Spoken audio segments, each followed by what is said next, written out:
Good morning. I'm Simon Ferguson here with Mount Doug News. Today's top stories: a one-on-one with Adam Creek, and highlights from Mount Doug's Friday Night Lights football game. We now go live to Garrett Darley with this interview with Adam Creek. Well, thank you, Simon. I am sitting down here with Olympic gold medalist Adam Creek. He was in the men's 8 rowing and he just won the gold.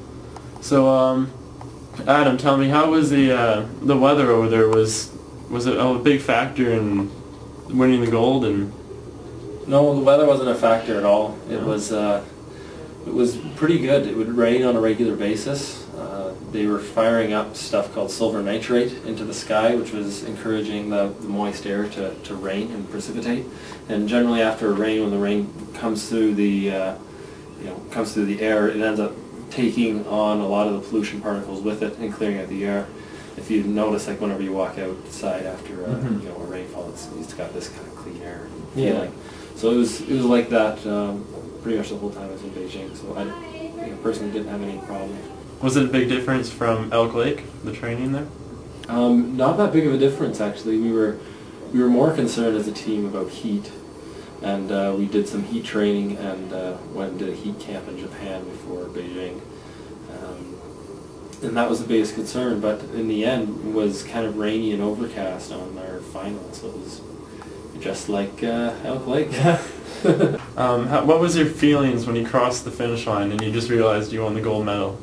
Well, first of all, like rowing is a very physical sport, and so you're very exhausted and you've expended every last drop of energy you have, and so the first, it seems like an eternity, but watching it on video afterwards, it wasn't. It was maybe like a second. It just you catch your breath, and then like the joy and elation and excitement of victory overtakes you, and it's chills run through your spine, and you just start screaming and celebrating. It was a lot of fun. How was it mingling around the village? Were you around the village much, or?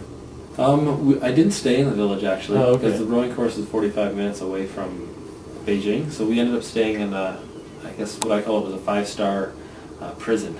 Yeah. And so we had basically a hotel with armed guards and fences around it, and we go from the hotel to the course, and that was really nice to be close to the rowing course. Afterwards, I went into the village. It was incredible. It's it's built up to LEED standards. I don't know if you know about that, but there's leadership in environmental and engineering design, and it was a very green design, green buildings, and I thought that was really cool too.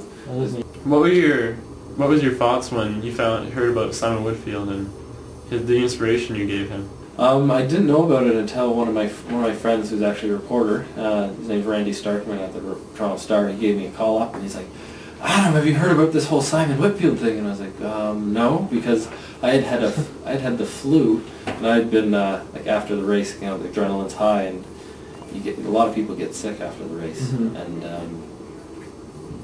so I hadn't heard about it because I was just lying in bed, trying to get better, and he told me about it, and it was flattering. It's really exciting to know that just a simple action of being in the moment and being passionate and being excited is contagious, and that was it was really fun. It was a lot of fun.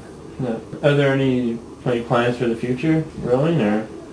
Right now, I'm going to take some time off and heal and try and decide what I want to do in the future. But definitely, right now, rowing is going to be out of the picture. Out of the picture for now. Yeah, for now, and I'm going to exercise, stay fit, stay healthy, but I'm not going to be training 7-8 hours a day. No.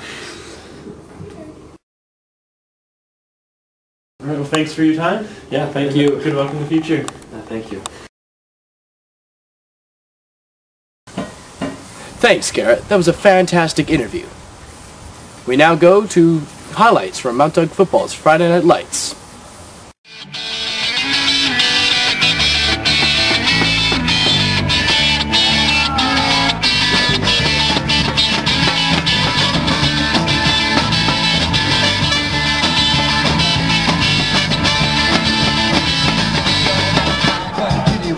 On streets, eyes of emeralds, let me throw me your heart's of dust. You got copper skin, but it's again a rock. Well, back to the best friend, as you was all wrong. Some things that you look at, some things that you can, and the thing that you don't care. On your way to shopping, if you don't know, tries to show me around.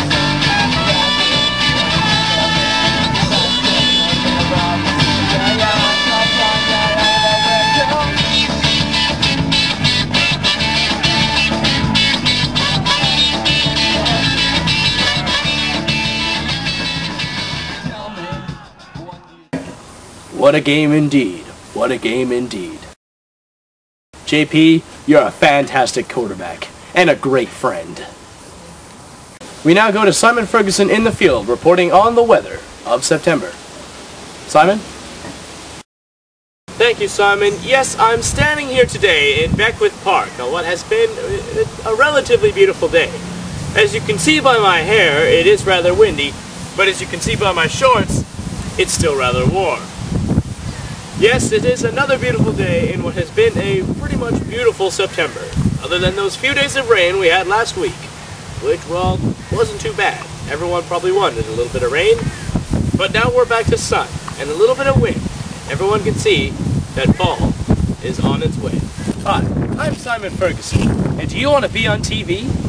Well, you can if you answer this week's question in Where in Victoria is Simon Ferguson?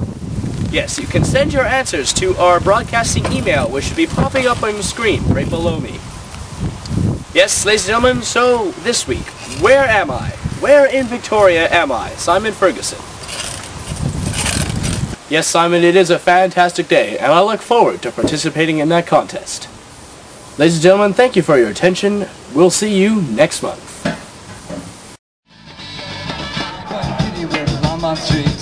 Eyes of emeralds and chrome and wheat. You got a head full of bubbles, but your heart's of dust. You got copper skin, but it's again a rock. Well, back to the best friend, as you was all wrong. Some things that you look at, some things that you can, and the thing that you don't care.